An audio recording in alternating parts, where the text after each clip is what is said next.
Hello, everybody, and welcome back to another episode of the Lunatics Radio Hour podcast.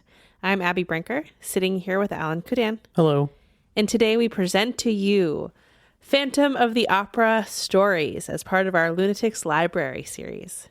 If you missed it last week, we talked all through the actual history that inspired Gaston Leroux to write the novel The Phantom of the Opera.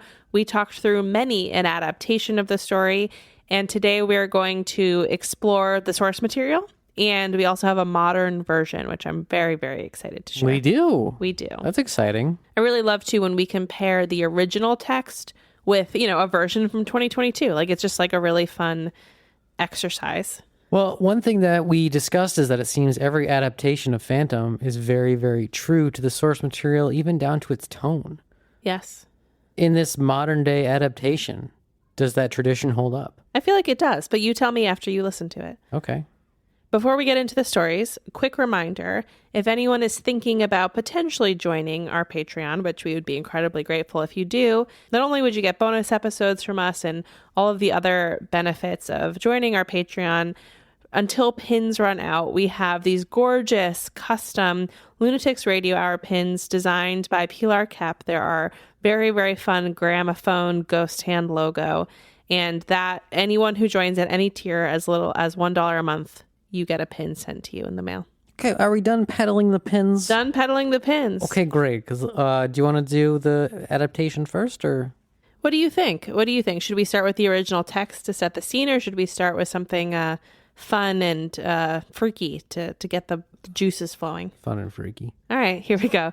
So this story was written by our friend of the pod, Derek Hutchins. His work has been featured on Lunatics Radio Hour several times before. He also has published work, so we will link everything in the description of this so that you can go out and support Derek. But you can also follow him on Instagram at The Man Who Knew Just Enough.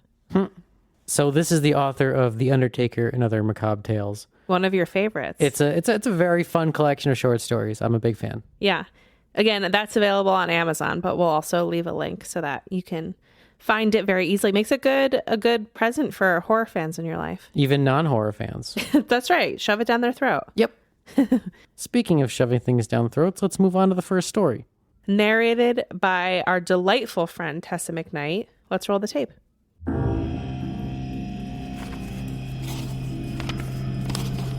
Opera Ghost, written by Derek Hutchins, read by Tessa McKnight. Come on, said Alison, as she threw another elbow through a wooden plank. Don't wuss out on me now. Oh, my dear, there will be no wussing here. This whole thing was my idea. Liz raised a leg and kicked the final board in half. Before them sat a gaping doorway painted with darkness. Alison lit her flashlight. Let's rock and roll. She stepped across the threshold, and Liz followed. As Liz and Alison snaked their way through cramped hallways, Alison passed her flashlight to Liz and began to take pictures. Do you think this place is structurally sound? Liz asked, watching her feet. What happened to no wussing? The flash of Alison's camera made Liz see spots. I guess we'll find out. There was that fire, and they haven't really done anything with this place since. They emerged into the main theatre of the Opera House. Both Liz and Alison stood in awe at the ornate design and Gothic architecture visible all around them. The curtain still hung across the stage, though now it was ragged, sapped of colour and moth-eaten. The remains of what was once a truck-sized chandelier rested in the centre of the ground floor seating. I can't believe I came all the way to France for this, Liz joked. And the crepes, called Alison, already moving along the wall, documenting the chamber. Liz glided along the front row, stepping over discarded props from long-dead performances, relics from another era, ghosts from the past. Why don't you think they ever did anything with this place? Liz asked. Oh, the city condemned it years ago. They just haven't had the heart to tear it down. Too much history. No one really cares about opera anymore. Liz couldn't argue with the facts. Despite being an aspiring actor and model, she'd gone to one opera in her life and left bored out of her mind. Still, the idea of any dying art form filled her with forlorn. "Hey, get up on that stage and sing something," Alison chided. "What? No!" Liz folded her arms, knowing Alison would insist. "Come on. Afraid the opera ghost is gonna get ya." The opera ghost. While doing research about this place for their YouTube channel, Liz had read a lot of stories about a supposed ghost who lived in the opera house and his victims. Many conspiracy theory nuts even insisted he'd started the fire, but that was a long time ago. And ghosts weren't real. Liz hopped up on the stage, posed for the camera, then sang a few lines from one of her favourite musicals, Chitty Chitty Bang Bang. When she was done, she bowed. "I'd clap, but I'm holding a camera," Alison said, going over the footage. Both of them paused when they heard music drifting toward them from some unseen source. "Do you hear that?" Liz asked. "What am I, deaf? What do you think? Is it some kind of echo?" Alison climbed up onto the stage. "If it was an echo, it would be the same song." Liz shivered. "This is different." "It's coming from backstage," Alison ventured forth, vanishing behind the curtain. Liz hurried after her friend, goosebumps prickling down her spine. It felt like she was being watched. "Here it is, found it," Alison called. She was standing over a dusty music box, gilded with gold paint, a ballerina spinning away. As soon as Liz saw it, the music and the ballerina stopped. What set it off? It's old, maybe it just does that on its own. "After 200 years?" Liz asked. "Someone else might be here. If they are, it's just some homeless dude messing with us," Alison sang, looking around. "I just want to snag a few more pics, then we can bounce. You just hang here." Without Liz's consent, Alison started walking away. "Be careful," Liz called. "I've got pepper spray." Then she was gone. A lot of the backstage props were burnt, but Alison did manage to capture some cool images of an armoire, a broken doll, and a smattering of decaying and trampled costumes across the floor. Then she found the noose. It was hanging from some rafter, but Alison could only see darkness above, so it appeared like it was materialising from nothing. "Gnarly," Alison whispered, then snapped a picture. It might be the best image of the whole trip. Her followers back home were going to love it. Alison moved on and stopped dead when she saw a life-size statue of a man in a dark cloak. Half his face was covered by a white mask. Her finger moved to the button. This statue was so real, so lifelike. Somehow unharmed by the blazing inferno that had reduced everything else to a shell of its former glory. The eye was the most impressive part.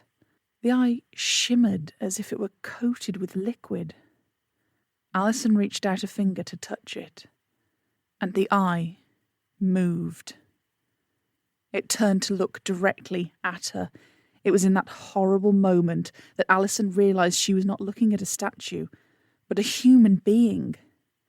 She turned to run, fleeing into the shadows, and already she could hear heavy footsteps slapping behind her. So frantic and hurried was her flight that she did not see the gaping loop of the noose waiting for her. Her face smacked into the knot, momentarily rendering her senseless, but a moment was all her pursuer needed. The rope was thrust over her head and pulled taut. Then Alison felt her body being lifted up off the floor, the pressure increasing around her neck until she could not breathe, could not call for help.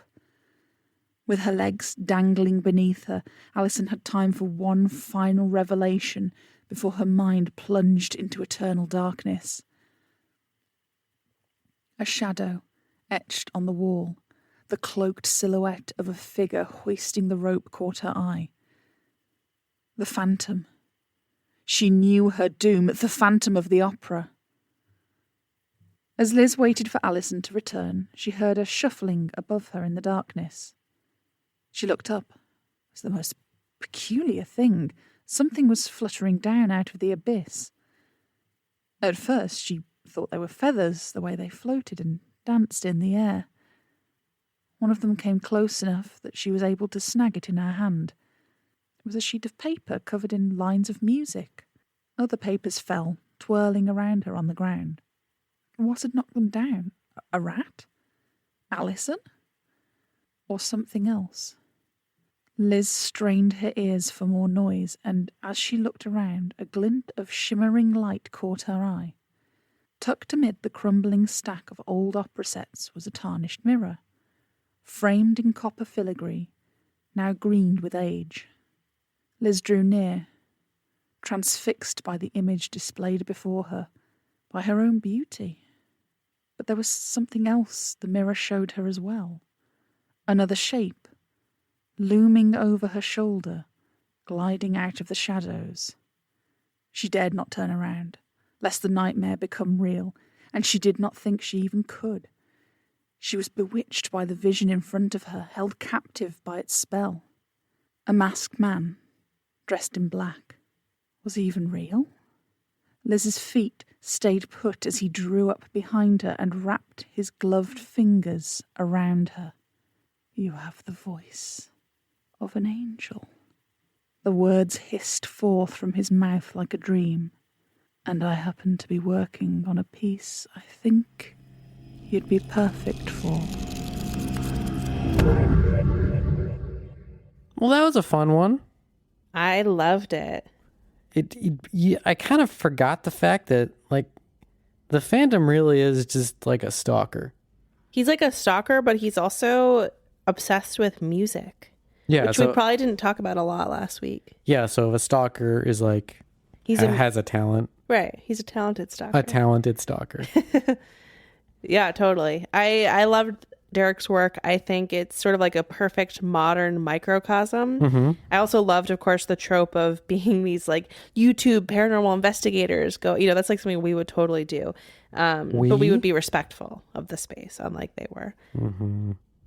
But anyway, I thought it was brilliant. Loved it. Of course, Tessa always hits it out of the park. So always does. Power duo.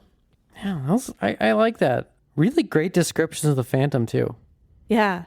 And just like the abandoned theater, like it was one of those things that despite knowing, the story of the Phantom of the Opera, I still was like, what's going to happen? And I felt scared for the lead characters. Yeah, spooky.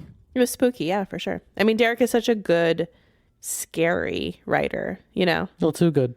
A little too scary. You get goosebumps? All right, well, let's do something a lot less scary. Sure. John Cook again, John C. Cook of the Fado podcast, our dear friend, has agreed again to help us bring source material to life. And we're very, very thankful and grateful to him for that.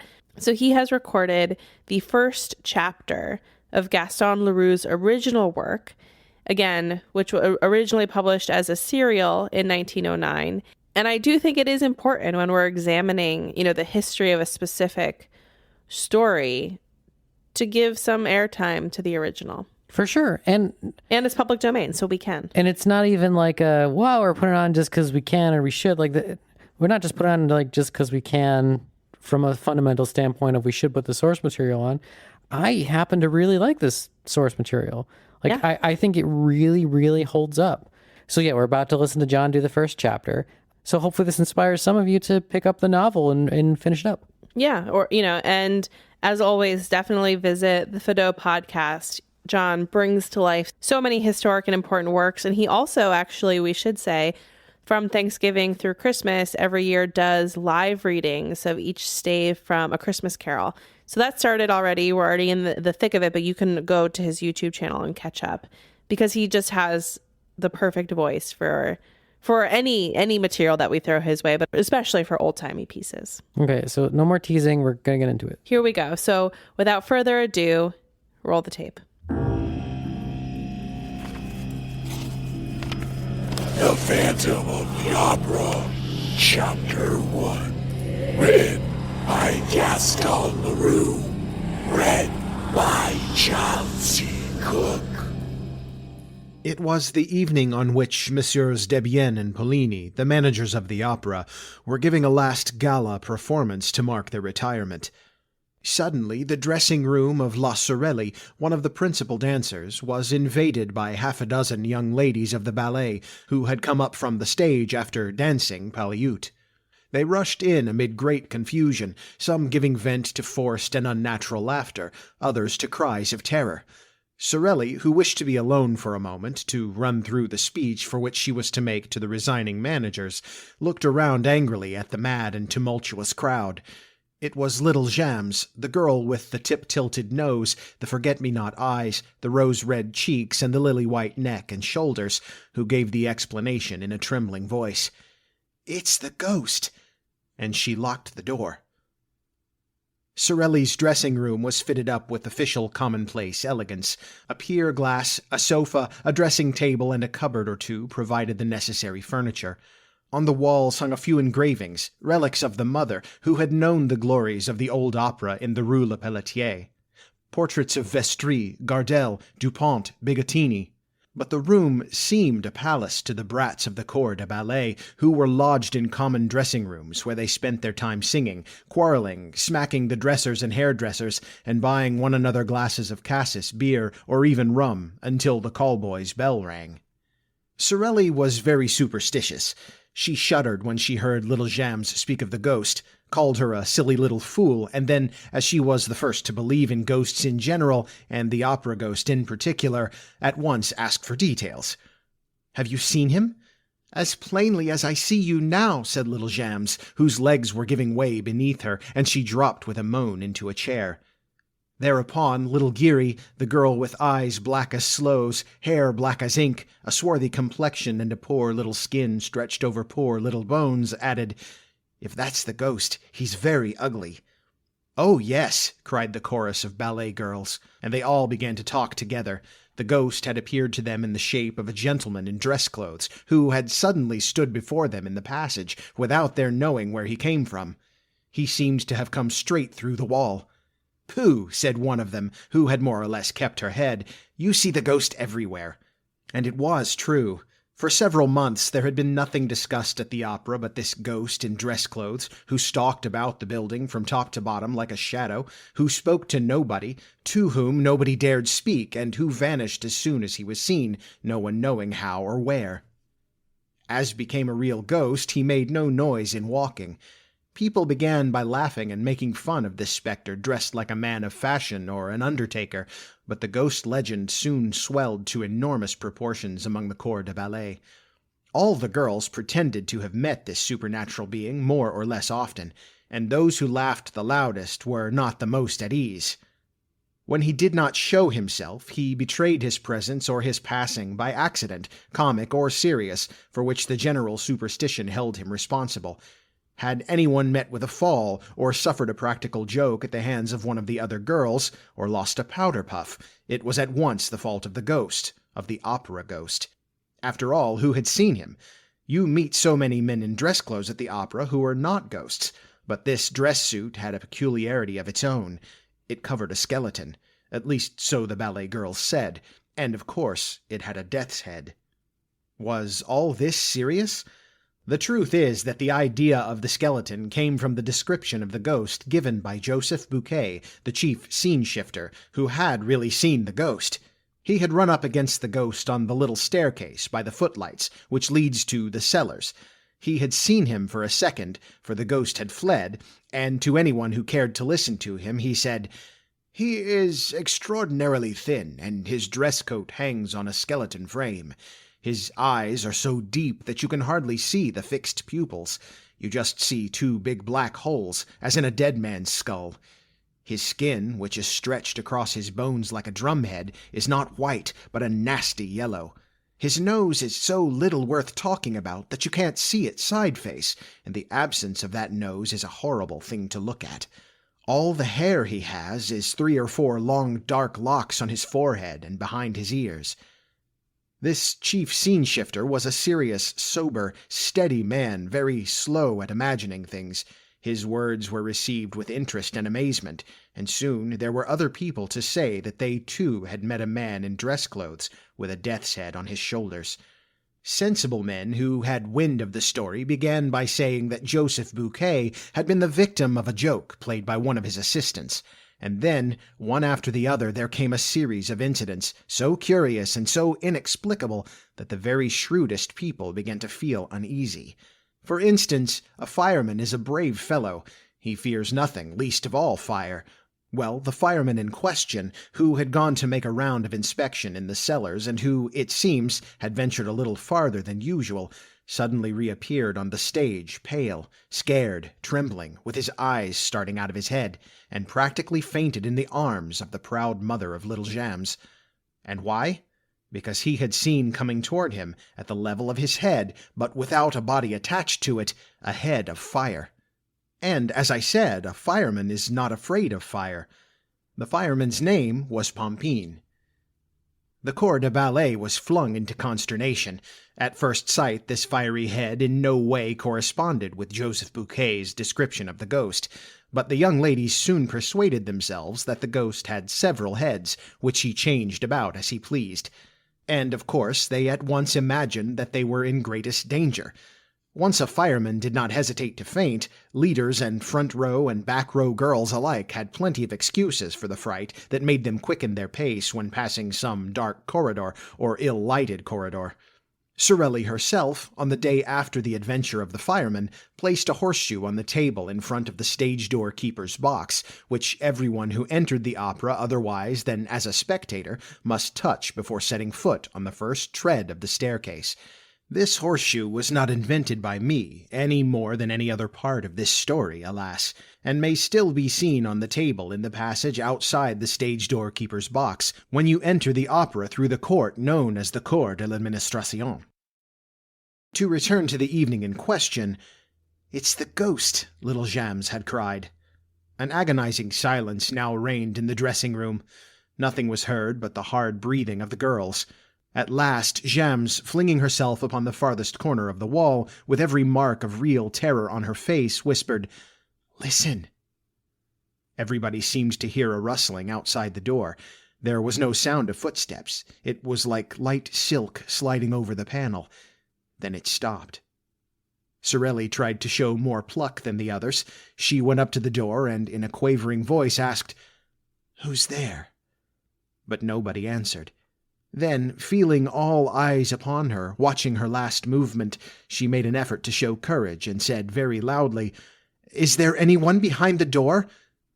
"Oh, yes, yes, of course there is," cried that little dried plum of a Meg Geary, heroically holding Sorelli back by her gauze skirt. "Whatever you do, don't open the door. Oh, Lord, don't open the door." But Sorelli, armed with a dagger that never left her, turned the key and drew back the door, while the ballet girls retreated to the inner dressing-room, and Meg Geary sighed, "Mother, mother." Sorelli looked into the passage bravely. It was empty. A gas flame in its glass prison cast a red and suspicious light into the surrounding darkness without succeeding in dispelling it, and the dancer slammed the door again with a deep sigh. "No," she said, "there is no one there." "Still, we saw him," Jams declared, returning with timid little steps to her place beside Sorelli. "He must be somewhere prowling about. I shan't go back to dress. We had better all go down to the foyer together at once for the speech, and we will come up again together." And the child reverently touched the little coral finger ring which she wore as a charm against bad luck, while Sorelli, stealthily, with the tip of her pink right thumbnail, made a St. Andrew's cross on the wooden ring which adorned the fourth finger of her left hand. She said to the little ballet girls, "Come, children, pull yourselves together. I dare say no one has ever seen the ghost." "Yes, yes, we saw him just now," cried the girls. "He had his death's head and his dress coat, just as when he appeared to Joseph Bouquet." "And Gabriel saw him too," said Jams, "only yesterday afternoon in broad daylight." "Gabriel, the chorus master? Why, yes, didn't you know? And he was wearing his dress clothes in broad daylight." "Who, Gabriel?" "Why, no, the ghost. Certainly. Gabriel told me so himself. That's what he knew him by. Gabriel was in the stage manager's office. Suddenly, the door opened and the Persian entered. You know the Persian has the evil eye. "Oh, yes," answered the little ballet girls in chorus, warding off ill luck by pointing their forefinger and little finger at the absent Persian, while their second and third fingers were bent on the palm and held down by the thumb. "And you know how superstitious Gabriel is," continued Jams. "However, he is always polite. When he meets the Persian, he just puts his hand in his pocket and touches his keys. Well, the moment the Persian appeared in the doorway, Gabriel gave one jump from his chair to the lock of the cupboard so as to touch iron. In doing so, he tore a whole skirt of his overcoat on a nail. Hurrying to get out of the room, he banged his forehead against a hat peg and gave himself a huge bump. Then, suddenly stepping back, he skinned his arm on the screen near the piano. He tried to lean on the piano, but the lid fell on his hands and crushed his fingers. He rushed out of the office like a madman, slipped on the staircase, and came down the whole of the first flight on his back. I was just passing with Mother. We picked him up. He was covered with bruises and his face was all over blood. We were frightened out of our lives, but all at once he began to thank Providence that he'd got off so cheaply. Then he told us what had frightened him. He had seen the ghost behind the Persian, the ghost with the death's head, just like Joseph Bouquet's description. Jams had told her story ever so quickly, as though the ghost were at her heels, and was quite out of breath at the finish. A silence followed, while Sorelli polished her nails in great excitement. It was broken by little Geary, who said, "Joseph Bouquet would do better to hold his tongue." "Why should he hold his tongue?" asked somebody. "That's Mother's opinion," replied Meg, lowering her voice and looking all about her as though fearing lest other ears than those present might overhear. "And why is it your mother's opinion?" "Hush! Mother says the ghost doesn't like being talked about." "And why does your mother say so?" Because... Nothing." This reticence exasperated the curiosity of the young ladies, who crowded round little Geary, begging her to explain herself. They were there, side by side, leaning forward simultaneously in one movement of entreaty and fear, communicating their terror to one another, taking a keen pleasure in feeling their blood freeze in their veins. "I swore not to tell," gasped Meg. But they left her no peace and promised to keep the secret until Meg, burning to say all she knew, began with her eyes fixed on the door. "Well, it's because of the private box." "What private box?" "The ghost's box." "Has the ghost a box? Oh, do tell us, do tell us." "Not so loud," said Meg. "It's box 5, you know, the box on the grand tier next to the stage box, on the left." "Oh, nonsense." "I tell you it is. Mother has charge of it. But you swear you won't say a word?" Of course, of course." "Well, that's the ghost's box. No one has had it for over a month, except the ghost, and orders have been given at the box office that it must never be sold." "And does the ghost really come there?" "Yes." "Then somebody does come." "Why, no, the ghost comes, but there's nobody there." The little ballet girls exchanged glances. If the ghost came to the box, he must be seen, because he wore a dress coat and a death's head. This was what they tried to make Meg understand, but she replied, "That's just it. The ghost is not seen, and he has no dress coat and no head. All that talk about his death's head and his head on fire is nonsense. There's nothing in it. You only hear him when he's in the box. Mother has never seen him, but she has heard him. Mother knows because she gives him his program." Sorelli interfered. "Geary, child, you're getting at us." Thereupon little Geary began to cry. "I ought to have held my tongue, if Mother ever came to know. But I was quite right. Joseph Bouquet had no business to talk of things that don't concern him. It will bring him bad luck. Mother was saying so last night." There was a sound of hurried and heavy footsteps in the passage, and a breathless voice cried, "Cecile! Cecile, are you there?" "It's Mother's voice," said Jams. "What's the matter?" She opened the door. A respectable lady, built on the lines of a Pomeranian grenadier, burst into the dressing-room and dropped groaning into a vacant armchair. Her eyes rolled madly in her brick dust-colored face. "How awful," she said. "How awful!" "What? What?" "Joseph Bouquet." "What about him?" "Joseph Bouquet is dead." The room became filled with exclamations, with astonished outcries, with scared requests for explanations. "Yes, he was found hanging in the third-floor cellar." It's the ghost, little Geary blurted, as though in spite of herself, but at once she corrected herself, with her hands pressed to her mouth. No, I didn't say it. I didn't say it. All around her, her panic-stricken companions repeated under their breaths, Yes, it must be the ghost. Sorelli was very pale. I shall never be able to recite my speech, she said. Ma Jams gave her opinion, while she emptied a glass of liqueur that happened to be standing on a table. The ghost must have something to do with it. The truth is that no one ever knew how Joseph Bouquet met his death. The verdict at the inquest was natural suicide. In his Memories of Manager, Monsieur Moncharmont, one of the joint managers who succeeded Messieurs Debienne and Pollini, describes the incident as follows. A grievous accident spoiled the little party which Messieurs Debienne and Pollini gave to celebrate their retirement. I was in the manager's office when Mercier, the acting manager, suddenly came darting in. He seemed half mad and told me that a body of a scene shifter had been found hanging in the third cellar under the stage, between a farmhouse and a scene from Le Roi de Lahore. I shouted, "Come and cut him down!" By the time I had rushed down the staircase and the Jacob's ladder, the man was no longer hanging from his rope. So this is an event which Monsieur Moncharmont thinks natural. A man hangs at the end of a rope. They go to cut him down. The rope has disappeared. Oh, Monsieur Moncharmont found a very simple explanation. Listen to him. It was just after the ballet, and leaders and dancing girls lost no time in taking their precautions against the evil eye. There you are. Picture the corps de ballet scuttling down the Jacob's ladder and dividing the suicide's rope among themselves in less time than it takes to write. When, on the other hand, I think of the exact spot where the body was discovered, the third cellar underneath the stage, imagine that somebody must have been interested in seeing that the rope disappeared after it had effected its purpose, and time will show if I am wrong. The horrid news soon spread all over the opera, where Joseph Bouquet was very popular.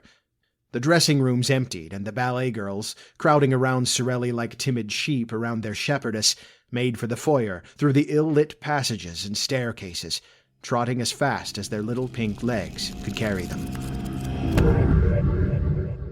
What'd I tell you? It's pretty good. It's pretty good. It's a solid story. The language is very accessible. I really like this one. Yeah, really like it. John did an incredible job, as is expected. And I like that we've kind of come full circle with the Phantom.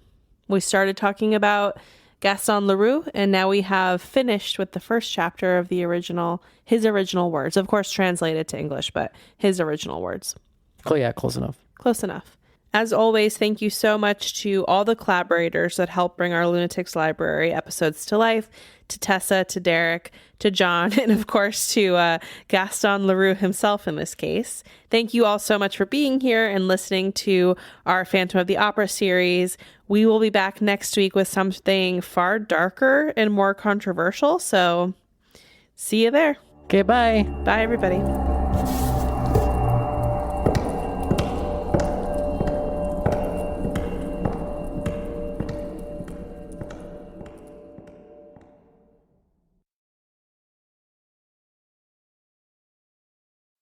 Thanks for listening. If you'd like some bonus content, consider supporting us on Patreon to access our patron-exclusive podcast, Horror Movie Club. Also, head to lunaticsproject.com to check out our spooky merch and apparel. You can find us at Lunatics Project on Twitter and TikTok, and The Lunatics Project on Instagram and YouTube, where you'll find our short horror films, cemetery tours, and so much more.